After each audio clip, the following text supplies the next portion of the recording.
The night I came home from my prenatal checkup, I divorced my husband without hesitation. 1. The day I returned from the appointment, I pushed open the door of the marital penthouse, the sonogram printout still in my hand and not yet tucked into my bag, when I saw, right beneath the floor lamp in the middle of the living room, Derek on one knee, an engagement ring cradled in his palm, saying "Marry me" to Sophie. The air felt sealed in glass. The lamplight slid along the line of his shoulder onto the carpet, sharp as a blade. Sorry, bad timing. I shut the door, then pushed it open again to be sure I hadn't walked into the wrong apartment. Sophie took a stunned step backward. Derek's hand stayed suspended in midair. I laid the sonogram printout flat on the coffee table. Boy, long legs, I said, voice level. Morgan, you sure picked a day to surprise me. He looked as if his breathing had been severed, jerking to his feet. Serena, it's not what you think. What I'm seeing looks pretty clear. I stared at the diamond flashing like a weapon. One knee, solitaire, lines delivered by heart. Dylan, mouth opening to explain, yet afraid I'd speak first. My fault, actually. I smiled thinly. I should have knocked. Serena. Derek came toward me, words tumbling. Listen, don't. I set my purse on the sofa arm, unzipped it, and pulled out 2 neat stacks of paper. Divorce petition, already signed. Before we continue, subscribe to this channel and tell us in the comments where you're listening. The sheets fluttered to the carpet beside the ring box's shadow. He froze, panic flickering across his eyes, an expression I rarely saw. When did you prepare those? Back when your overtime started stretching past midnight and your phone carried a passcode on top of the biometric lock. I shrugged. Somewhere around then. I never cheated? I glanced at Sophie. Or never proposed? Sophie said softly, Serena, I wasn't trying to wreck anything, I just happened to be passing through, just happened to accept the ring, just happened to hear the proposal. I didn't look at her. That coincidence showed up the same day the ultrasound said my baby is perfectly healthy. I wasn't proposing. Derek's knuckles whitened around the ring. I was only rehearsing? I finished. Running lines for some future ceremony, using our penthouse as the practice court. His breath came ragged. Calm down, he said. I'm perfectly calm. I dragged my suitcase through the entryway. Calm enough to pre-sort my clothes, file the vital documents, and bring the prenatal folder. The zipper grated, harsh in the hush. Where are you going? He blocked my path. To my best friend's before the clerk's office opens. I gripped the handle.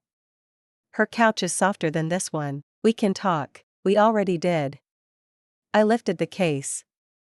You said you were busy. I said I'd wait. You said the deal needed leverage. I said the baby could wait. I'm done talking, Serena. His voice dropped. Something's off about tonight. The problem isn't tonight. I met his gaze. It's that day long ago when you replaced us with me. Sophie stepped forward, fingers twisted together. Maybe I should go. Good idea. I nodded. Morgan. At the door she paused. Serena, I'm sorry. I gave a small laugh.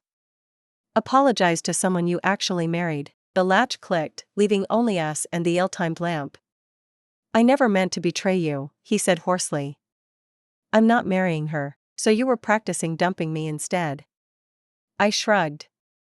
I'll cooperate. He lifted his eyes, raw for a second. I'll explain everything. Explanation or not, the divorce stands. I held out the document pouch. The deed's in your name, the baby's in mine. You walk away with the shirt on your back, I take 1 pot and 1 bowl. Fair. You're betting I'll sign? His voice chilled, grasping for armor. Not betting. I shook my head. Informing. He searched my face as if hunting for a trail back through time. You're carrying my child, he said at last. Yep. I nodded. He's healthy. Doctor says he's like you, long legs, big head, will make delivery interesting. I folded the sonogram, tucked it into my bag. As for fatherhood, the birth certificate has a neat little box that looks fine left blank. He inhaled sharply. You have to make it that ugly? I just watched you propose. I rolled the suitcase to the door. Footage beats footnotes. Suddenly his hand slammed against the panel. Stay. His eyes burned. Give me one night. I studied that hand, knuckles pronounced, palm toughened by years of steering boards, steering wheels, steering deals. Derek. I said his name softly. Notice how good we've become at pushing each other away. I didn't push. His voice was low. I just never turned around. That was enough. I tugged the door. I won't stand here teaching you to look back. The door cracked, cool air slipped in, lifting the curtain like a sigh. He said nothing more, hand sliding off the wood. I stepped out, the lock clicked shut behind me, clean and final. At the elevator I speed dialed Molly. She picked up on the first ring. You're out? She asked. Yeah, I said, watching the numbers descend. Ultrasound's perfect. Baby's healthy. And you? Also healthy. I caught my pale reflection in the brass. Marriage, pronounced dead. A short silence. Come over, she said. I just sunned the couch. On my way. My smile felt crooked. Need to weigh my suitcase on your scale. Pretty sure I packed his heart. Stop that. I'm serious. Shouldn't be heavy, nobody's claiming it. I'll meet you downstairs, she said. Jason booked you in at 8 to rough out an asset list. Before 8 I intend to sleep. Deal. Want me to swing by the penthouse for anything? No. The doors opened on an empty car, hungry to swallow the rest of my evening. What's worth taking is with me, what isn't can stay. Inside, I thumbed the lobby button. A text popped up, Derek. I'll explain. I didn't answer. In the mirror I silenced the phone and rested a hand on my belly. The baby nudged back, as if voting. Good boy, I whispered.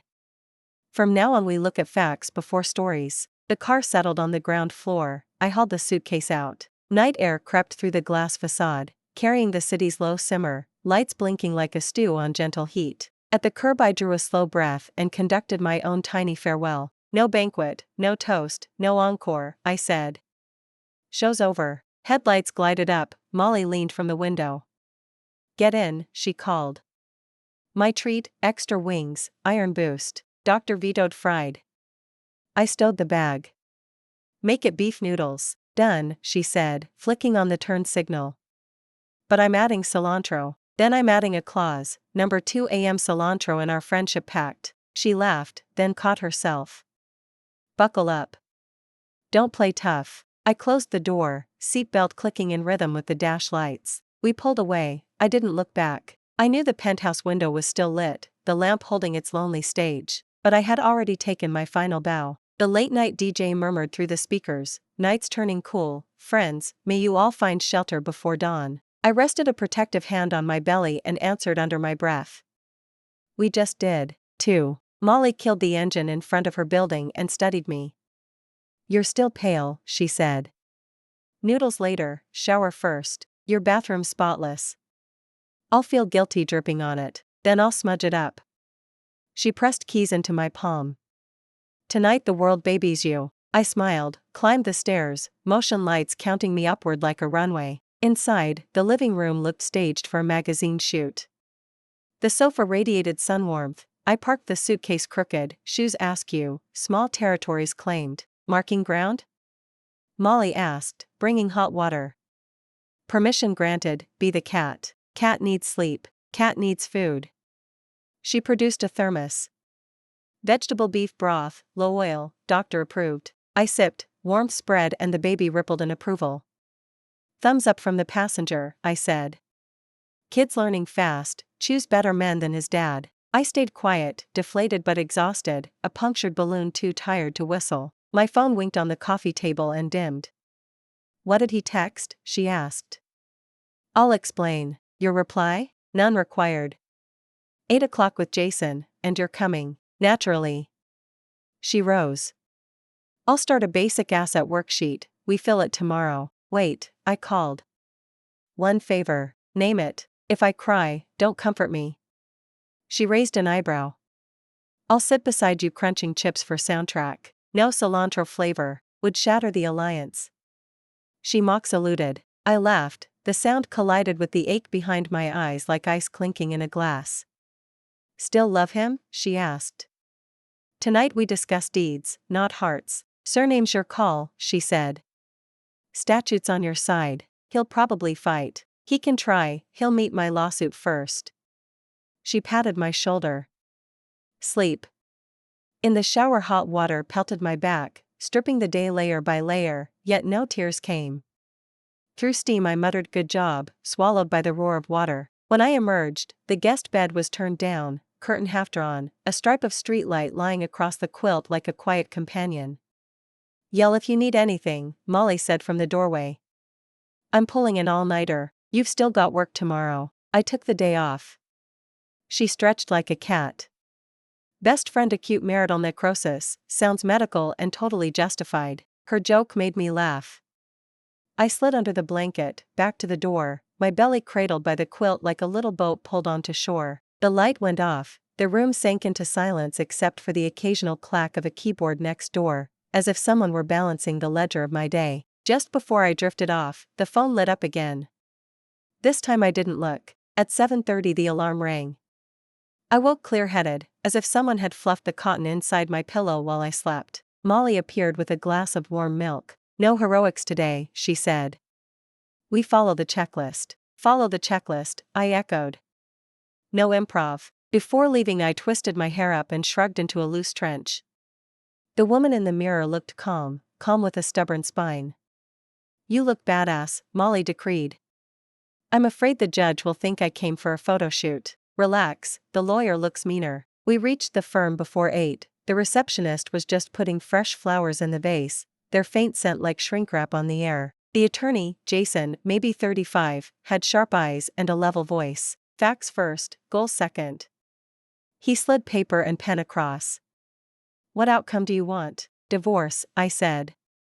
Child with me, walk away with nothing, visitation by the book. On property? He asked. The shares in his name stay put. Marital real estate reverts to him, liquid cash comes to me, for birth and living costs. Generous, Jason remarked. I'm too tired to fight. I capped the pen. I want a stable delivery, doable. He nodded. Plan A works, but if he balks we switch to Plan B, cite major fault, claw back more. Let's skip Plan B for now. I tapped the table. Write plan A tight, leave a floor. He studied me, didn't push, and keyed each clause into the laptop, spelling out every legal why, voice unhurried, like weaving a net with no holes. Molly took notes beside me, occasionally reminding me what I'd missed. Don't forget prenatal and postpartum expenses, she said. Add them. I grinned. You're the supervisor, with cilantro-flavored chips in hand. Illegal, I vetoed. Halfway through, my phone buzzed on the tabletop. Derek flashed, then vanished. You can answer, Jason offered.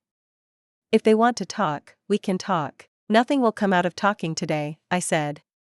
Let him dig up some sincerity first. Fair. He kept typing. You'll sign the retainer later. I'll send a demand letter and file for asset preservation to block transfers. Since you're waiving claims, the letter will say so, but we still freeze. Procedure. I get it. I shrugged. I'm not trying to sink him at the office, but not trying doesn't mean not locking the door. You're lucid, he assessed. I've had my foggy moments, I muttered, thinking of last night's floor lamp. Kill the lights and it passes. At 9:30 we stepped outside, the wind carried a bite, sunlight slamming down the street and splattering across the sycamores. Where next? Molly asked. Hospital to file the report. I raised the prenatal booklet. Then the office, reinstatement paperwork, overpacked schedule. The busier, the less it hurts, I said. Personal prescription. At the hospital the OB nurse scanned me. Looking good. I'm trying, I said. No stress, no all-nighters, no tantrums, especially no shocking videos, she intoned. I've unplugged the TV, I assured her. Also. She hesitated. It's better if the husband comes to checks. My bestie's a pro. Molly stuck her hand out. I time her meals and naps. The nurse glanced between us and nodded. Works too. Outside, the sun was perfect. I inhaled a mouthful of light and a ridiculous thought bobbed up. Life's still doable, cheap chicken soup for the soul. On the way to work I texted my old boss, 5 minutes when you're free. He pinged back instantly, ping me when you hit the lobby. I stopped in front of the glass tower, my reflection stared back, belly politely obvious, like a public announcement. You sure about going back now? Molly asked. Don't. I'm not registering permanent leave, I said. Just a sabbatical. The boss came down, did a double take, then smiled. Good to see you. He dived in. Which role? Original team.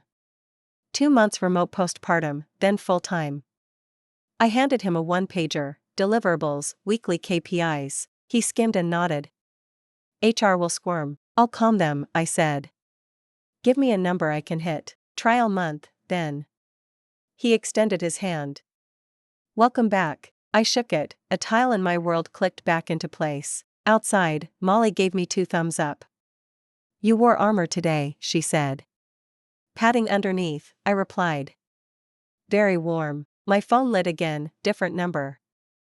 Ms. Vance? Avery's assistant, a polite voice said. Avery would like to meet at lunch, venue of your choice. Sorry, booked. I kept my tone cool.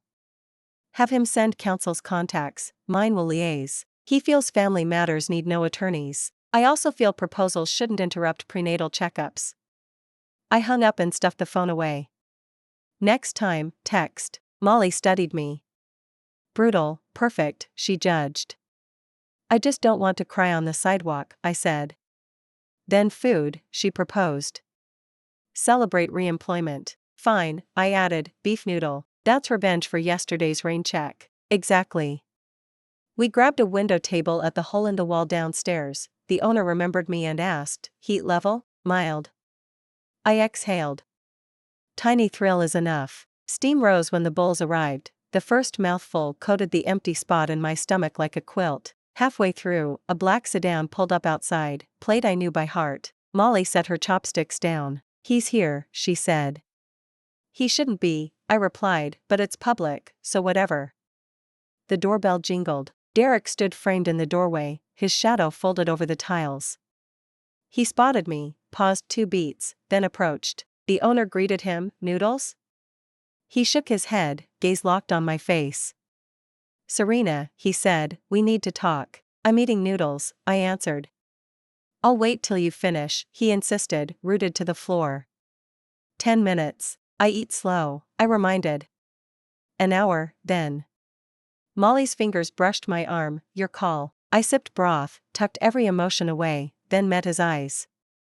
Fine, I said. After lunch I'll give you my lawyer's number, he'll schedule.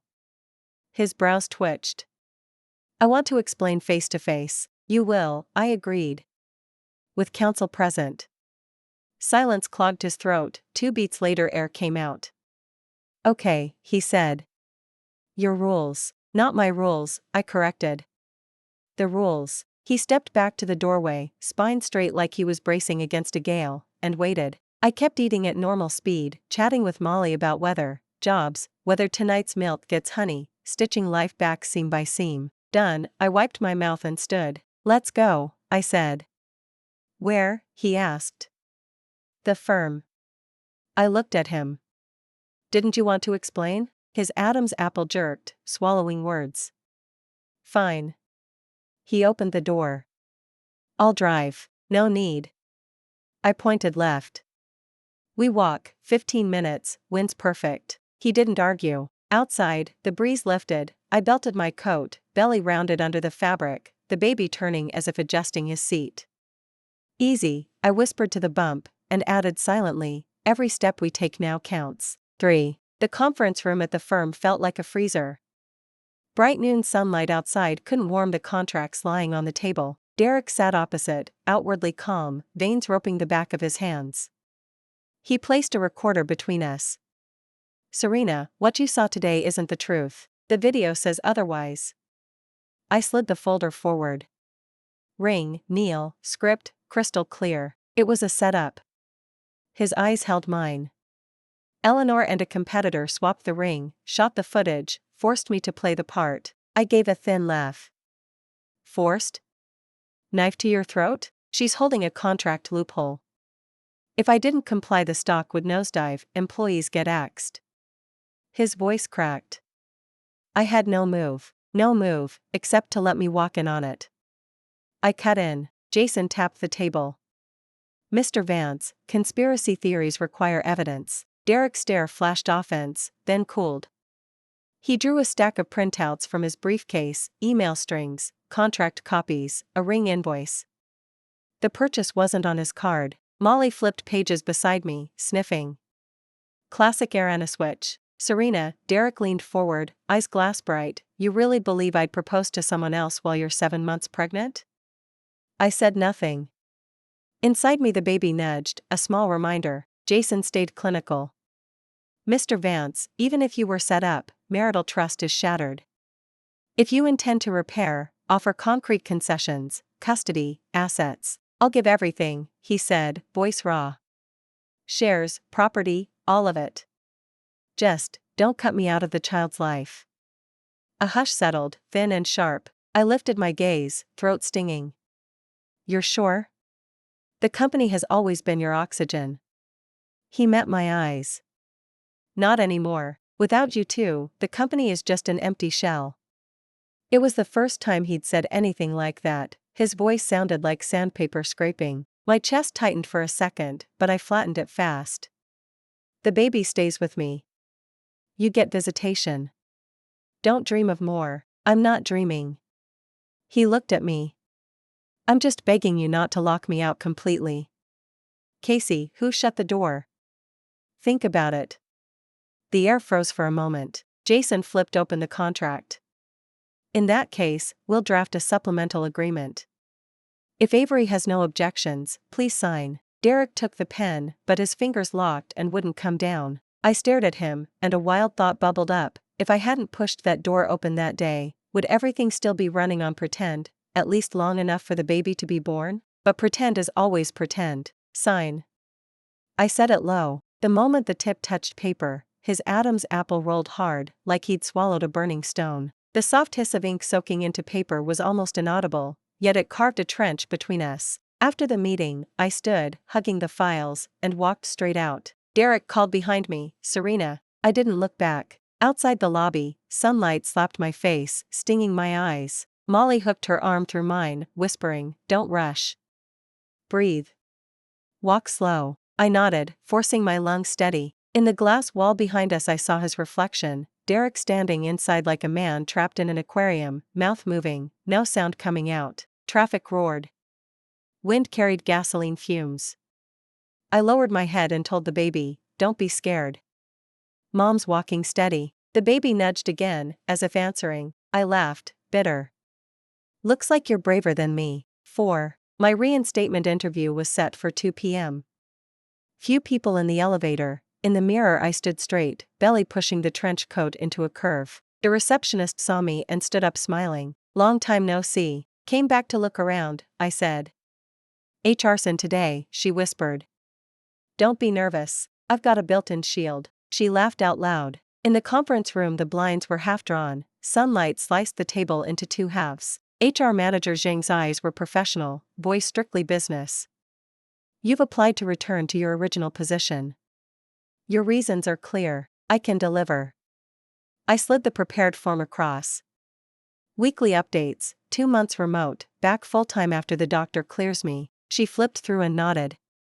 "Our biggest concern is your physical condition." "I outlast most people," I said lightly.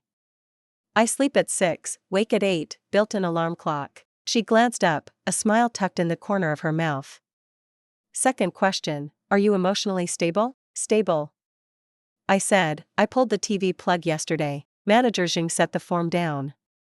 1-month trial, targets per your checklist, data first. Morgan. No Morgan.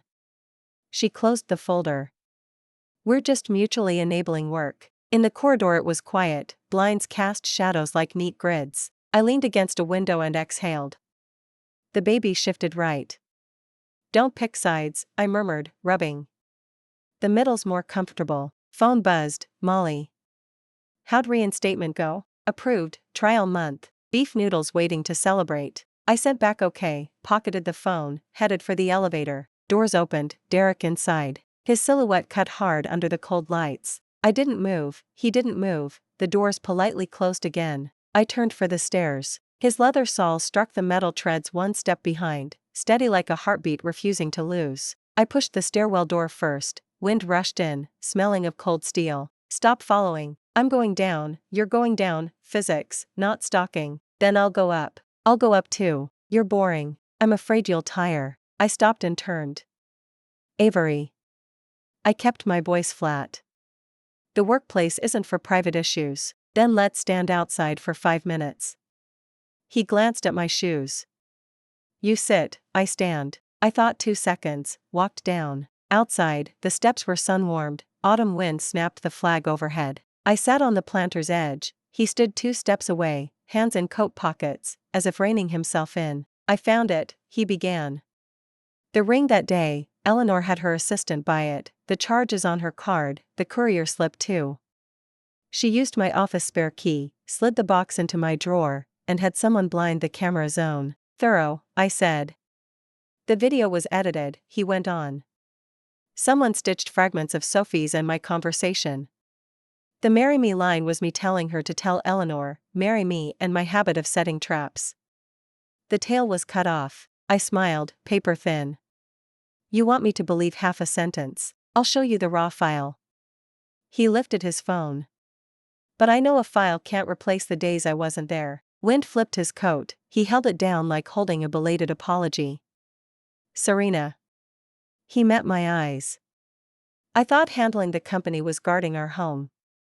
But home isn't the result, it's the process. I was wrong. That's the first useful sentence you've said. I can list the other mistakes, he paused, though to you they'll probably all be noise. You've learned self-diagnosis. Can you write a prescription? No. I stood, dusting my coat. I'm not your doctor. He was silent, then nodded. How did reinstatement go? Smooth. Need me to arrange rides? No. Need me to cover all your future prenatal checkups? Already in my budget. When the baby's born, Derek. I looked up. Don't use the future as a bargaining chip. His Adam's apple moved. Then I'll stick to the present. His voice was low. What I can do now is dig out the truth, shoulder what's mine, lift what shouldn't be yours. You don't have to forgive me, I'm not rushing you. I'll just keep doing it, long enough that one day you stop hearing me as noise. Sounds like long-term investing. I used to be long-term only inside boardrooms. He managed half a smile. Now I want to learn how to be long-term with you. Tuition is expensive. I'll pay. I checked the time. I need to finish reinstatement paperwork. I'll walk you up. No need. He stepped aside, clearing the path. As I passed, he spoke again. Serena. I stopped, didn't turn. You can hate me, he said. But don't carry the heavy stuff alone. I looked down at my belly. He's not heavy, I answered. He's my light. Back at reception I handed in the papers, HR stamped them, and when the seal hit the page it felt like someone pressing a loose brick back into place. Heading out I texted Molly. Evening noodles, extra egg, bold of you, add cilantro and we're enemies. She sent the eye roll emoji followed by see you at the gate.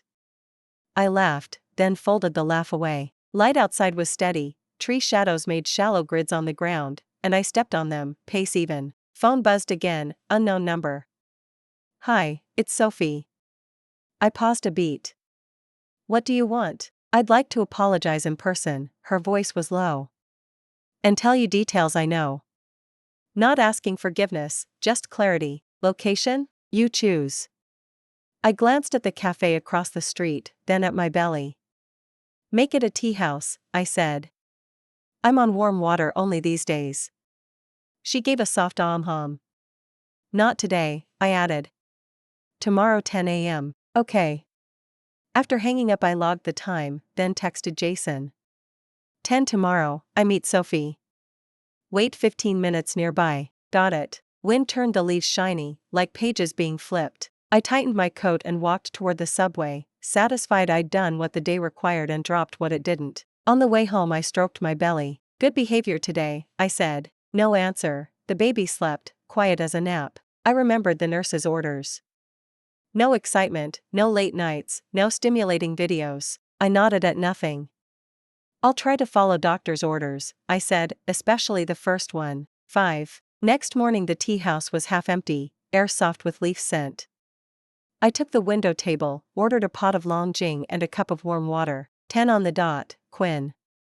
Pale trench, uneasy eyes. Morgan, you were willing to see me. She set her bag down, fingers twisting the cup rim. Speak. I sipped the warm water. She inhaled, voice low. That day, Eleanor forced me. She held my father's company hostage. If I didn't play along, she'd bankrupt us. I watched, silent. The proposal scene, script and ring, all Eleanor's design. Sophie's eyes reddened. I wanted to refuse on the spot, but she was filming from the side. If I didn't act, the edit would bury me worse. So you chose to perform for me? I asked evenly. I was wrong. Her voice shook. I owe you an apology. Serena, Derek, and I were truly over. That scene wasn't his wish. I gazed at drifting tea leaves. Apology accepted. I said. But over or not is your story. I want clean. Sophie nodded and pushed over a USB stick. Full recordings of Eleanor and the rival firm. I don't want to be used again. I tucked it into my bag. She stood, whispered, he's terrified of losing you, and left. Afternoon, I gave the USB to Jason. Files opened clean, Eleanor and the rival manager laughing over terms, mentioning marital penthouse, video, everything. Solid evidence. Jason closed the laptop. She committed malicious interference, you can claim heavier damages. I don't want to. I shook my head. I want clean, not tug of war, but if it stays buried, she'll strike again. I said nothing. Evening, Molly accompanied me to the supermarket. Pushing the cart, she suddenly said, you still care, you know. I froze for a second. What, him? She gave me a sidelong glance. Otherwise you wouldn't have taken the evidence. I laughed softly and dropped a carton of milk into the cart. I took it to keep the baby safe. Good answer. She nodded. But your eyes are more honest than your mouth. I said nothing more. That night, back in the apartment, I was sorting the new baby clothes when the doorbell rang suddenly. Through the peephole, Derek. He looked exhausted, a small duffel in his hand. I didn't open. Serena. His voice came through the door. Sophie saw you today, didn't she? Silence. I know she gave you the recording. He paused. I don't deserve to come in, but I want you to know, I'll tear this thing open myself and make every one of them pay. The hallway went quiet for several beats. I've decided to give up my stake, he said, low and certain. The company, I can lose. You and the baby, I can't. My hand curled around the knob, but I never turned it. Outside, he exhaled softly.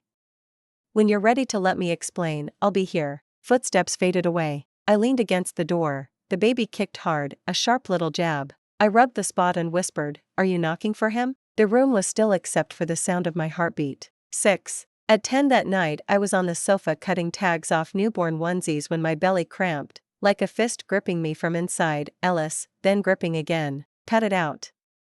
I pressed my bump. The second one felt real, a dull ache spreading into my lower back as if someone had twisted it in secret. I texted Molly. Tightening's X2, feels off. She answered instantly. Clock them. If a third hits in 5 minutes, we go. The third arrived in under 4. I didn't argue. I grabbed my prenatal file and the ready-packed hospital bag. As I opened the door my phone rang. I'm downstairs, she said. Don't hail a cab, I'm coming up. Wind swept the corridor. I leaned against the wall and breathed slow. The elevator dinged, doors parted, and Molly barreled out duffel in hand. She hooked an arm around me. False labor, probably. Then let it stay fake. Deal. The car shot through empty streets. The OB emergency bay glowed like a river that refused to sleep. A nurse took my file and helped me onto a gurney. Fetal monitor first. Pulled discs on my belly, the paper ribbon printing jagged teeth. The doctor glanced at the trace, voice even.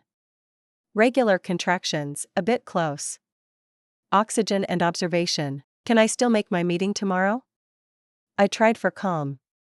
You're checking in here tonight. Molly hummed agreement, tucking hair behind my ear. I'll have Jason change your emergency contact, she murmured. From now on it's me, not him. Morgan, save it. She headed to the desk. I clutched the side rail like a lifeline. My phone buzzed, unknown number, ignored. It buzzed again, Derek. I slid the screen to mute. The door opened, the doctor carried a clipboard. Admission consent and anesthesia forms, any family here? I'll sign myself. She handed me the pen, sweat slicked my palm, the tip skidded, my name harder than usual. Just as I finished, urgent footsteps echoed. Where's Serena? A voice I knew. His silhouette filled the doorway, cleaved by fluorescent light. Out. I didn't look up. He didn't move, hands half raised, eyes wild. I'm here for the checks, for the signatures. They're signed. I returned the pen. He's not needed. The doctor glanced between us, professional. Patient's signature is valid. That verdict pinned him. He swallowed and stepped aside. I stared at the monitor's meandering line, an impatient river. Pain level? The doctor asked. 6. Yell if it spikes. I'm used to it. Tonight we don't do used to. Tonight we do comfort. They wheeled me toward the ward. Molly took the rail. Derek followed 2 paces back, trailing his own shadow. At the door the nurse said, one support person only. I looked at Molly. Her. I pointed. He said nothing, fingers restless at his sides. I'll stay out here, he said to me. I won't come in. You're not out here either, I replied. Go home. I'm not leaving. Soft as the words were, they nailed him to the corridor floor. The nurse glanced at me. Security? No. I closed my eyes. Waste of manpower. The door shut, only monitors and distant wind remained. Molly unpacked my things, tissues, lip balm, straw cup. Curse me when it hurts, she said. I'll wake the neighbors. Pinch me then, that'll wake them too. She laughed softly and curled her fingers around mine. Here, I nodded. My phone lit, Jason, evidence backed up. Filed an emergency injunction tonight, no contact from the parties involved. I typed thanks and added Morgan. He replied anytime. Molly caught my eye. Relax, she said. Lawyer, cousin, doctor, covered. And the man outside. Erase that line. I tried, the air was too heavy. Shoe taps brushed the door like a shy heartbeat. 11:30 the contractions tightened. I gripped the rail and breathed the pattern. Blow, inhale, blow. Like birthday candles, Molly said. Then I make a wish. Go ahead. Wish he doesn't trip out there. Pick another. Wish the baby has a small head. Reasonable. The doctor returned, palpated, listened. Cervix not ready. We'll try tocolysis first, 2 hours watch. I still have a schedule, sleep. I attempted a joke. Schedule's postponed. She left. Outside, hushed voices, male, female. Sam, visiting hours are over. I'm his mother, the woman snapped. You're stopping me? My gaze darkened. I looked at Molly. She cracked the door, then shut it fast. Eleanor, she whispered. Wants in. I smiled coldly. Tell her to talk to my lawyer. Silence fell, then Derek's low voice. Mom, please go. You're siding with her? This is a hospital, he answered, tight. Her room. Don't make a scene. Divorced and she's still your wife? She's the mother of my child. The corridor calmed, heels retreated. Molly gave me an okay sign. I moved my stare from ceiling to door. This time, I said, he did the right thing. After midnight the pain came in tides. Sweat soaked my hair. Molly wiped it back. Epidural? Wait. If you play hero I'm calling the doc. That's blackmail. Call it protection. I closed my eyes. Dream and waking lay separated by thin glass. One tap and it would crack. 30 minutes later the doctor returned, scanned the strip. No progress. Let's start nifedipine to quiet the uterus. I nodded. Cool liquid slipped into the fore, a quiet river rerouting inside me. The pain ebbed. I exhaled against the pillow, hearing wind tease the leaves outside, someone turning a page. My phone buzzed, a text. Outside. Not coming in, not making noise. Need anything, knock. No name. I blacked the screen. Molly tucked the blanket higher.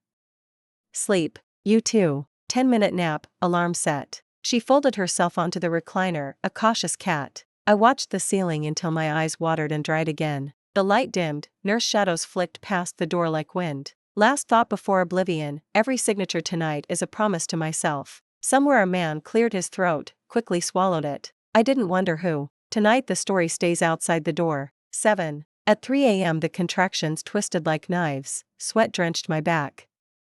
The nurse leaned close. Delivery time. Family can wait outside. I nodded. Molly squeezed my hand. I'll walk to the threshold, she said. Inside, you fight. I'll be right here. The gurney glided under ceiling lights that rolled away like receding stars. At the labor room door the nurse raised a palm. One support person. Molly and Derek stepped forward together. I met his gaze, ice cold.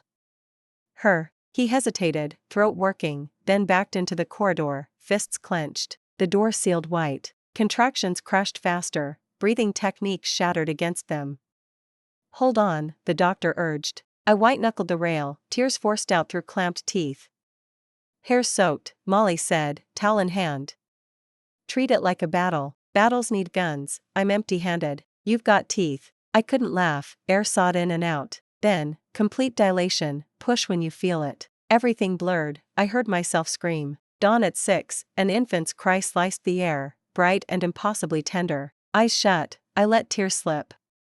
Mother and baby doing fine, the doctor announced. I smiled, fragile as blown glass. When they rolled me back, the corridor was still standing, shadow long, eyes red. Derek's eyes were bloodshot, stubble peppered his jaw, and his shirt was a crumpled mess. When he heard the baby cry, it struck him like a physical blow. He had to brace a hand against the wall to stay upright. A nurse carried the infant past my bed. He instinctively reached out, then jerked his arm back. There was a humble hunger in his gaze. I turned my face to the window, refusing to look at him. The baby was settled into the bassinet, sleeping peacefully. Molly tucked the blanket under my chin and whispered, "Sleep first." I closed my eyes and heard footsteps in the corridor. Derek hadn't left. He sat on the chair outside the door, motionless as stone. He kept vigil until dawn. Sunlight slipped through the curtain crack and pooled on the floor. When I opened my eyes, the baby was still sleeping soundly. Molly handed me a glass of water and smiled. Congrats, you cleared the big level. I nodded, voice hoarse. Thanks for the hard work. Footsteps approached, Derek stepped in, then stopped. I've finished the paperwork, he said, voice raspy. You and the baby come first. All expenses are on me. I said I don't need it, I answered coldly. He didn't argue. He only murmured, Serena, I'm willing to walk away with nothing.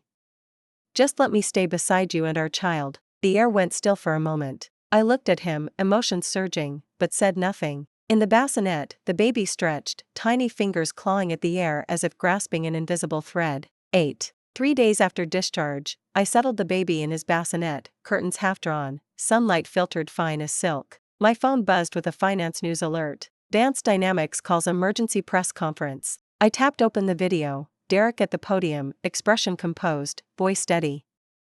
Regarding the recent leaked video and staged proposal, I am releasing all evidence. The screen cut to emails, shipping labels, voice memos, surveillance stills, each frame like realigning a compass gone off course. He offered no excuses, only facts.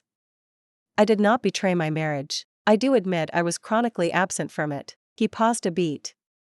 The harm done to my wife, and everything she endured during her pregnancy, that responsibility is mine alone. The anchor prompted him, he waved her off. Today I announce 2 decisions. First, I resign as CEO, the board will appoint my successor. Second, all my shares are being placed in a family trust, beneficiary, my child. A ripple of chatter ran through the room. Concerning the other individuals involved, I have submitted complete documentation. See you in court. He stepped back from the mic and bowed. The freeze frame caught him mid-bend, like an umbrella finally folded. I closed the video. My breathing slowed. Molly arrived, swapped her key fob, and caught the scent of formula the moment she stepped in. A hero dismounts. She set down takeout boxes. Looks voluntary this time. He's not finished, I said. The law will handle the rest. There are human ledgers too. She glanced at the bassinet. Those can be settled later. The baby slept, a ring of milk white at the corner of his mouth. I stroked his little hand. He's good today. Takes after you, Molly teased. Not his dad. I didn't reply. My phone lit again. Jason, court accepted the case, restraining order granted. Eleanor must keep 100M away from you and the baby. Rival firm under investigation. Me, received. Jason, if you stick with Plan A, I'll meet opposing counsel this afternoon for the walkaway settlement. I stared at the line for 2 seconds. Me, proceed with Plan A. I set the phone down, went to the kitchen to warm a cup of water. Steam hazed my fingertips like a tiny cloud. The doorbell rang. I opened it. Derek. He stood empty-handed, no flowers, no gifts, only a thick document pouch. I'm here to drop off the papers, he said. I stepped aside. Come in. He toed off his shoes, movements soft, as if entering a library. The living room was quiet except for the baby's even breathing. He hovered by the bassinet, gazed down for 3 seconds, fingers trembling in midair before he pocketed them. Sit. I pointed to the sofa. He handed me the pouch. Share transfers, resignation letter, audited statements, media apology, plus a personal pledge, no legal force, but I wrote it anyway. I didn't open it. Read it to me. He blinked, then nodded. 1. I will enroll in couples communication and parenting courses, schedule attached. 2. 3 fixed family evenings a week, phones off, no work. 3. I won't hold the baby without your permission. 4. No more overnight vigils outside your door unless you ask. 5. If anyone from my family tries to approach you, I'll call the police first. He lifted his eyes. 6. I will stop using the word explain. My job is to change. I leaned back. Anything else? 7. I'm not asking for forgiveness. I'm asking only for the right to be present. He stopped. That's all for now. I nodded. Fine. He exhaled, barely audible. I'll do every item you list. Not what I listed, I corrected. What you owe. He accepted that. Yes. Footsteps and arguing rose outside. Molly opened the door, looked back, and signaled. Police brought someone for Eleanor. She tried to block a nurse once. I gave a soft mm. Derek stood. I'll cooperate. At the threshold he turned.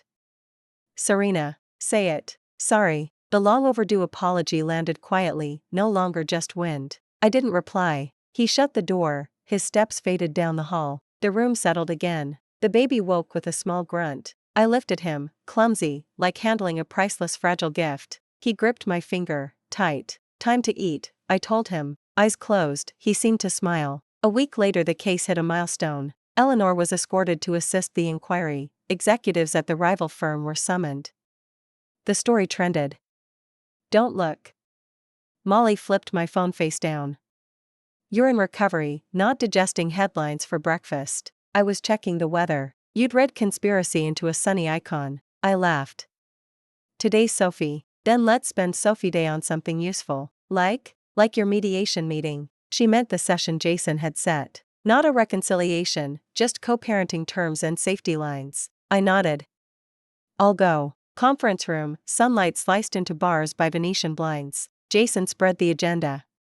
Custody schedule, visitation route, emergency contacts, medical decisions, education. Derek sat opposite, face calm. We went item by item, voices clean. Weekdays the baby stays with me, I said. Weekends I get half a day, he added. Location your choice. Hospital, school, major family calls, both signatures required. Agreed. No one from the Vance estate sees the child without permission. I'll enforce that. Wash your hands before every visit. Molly flicked me an amused glance. Derek actually smiled.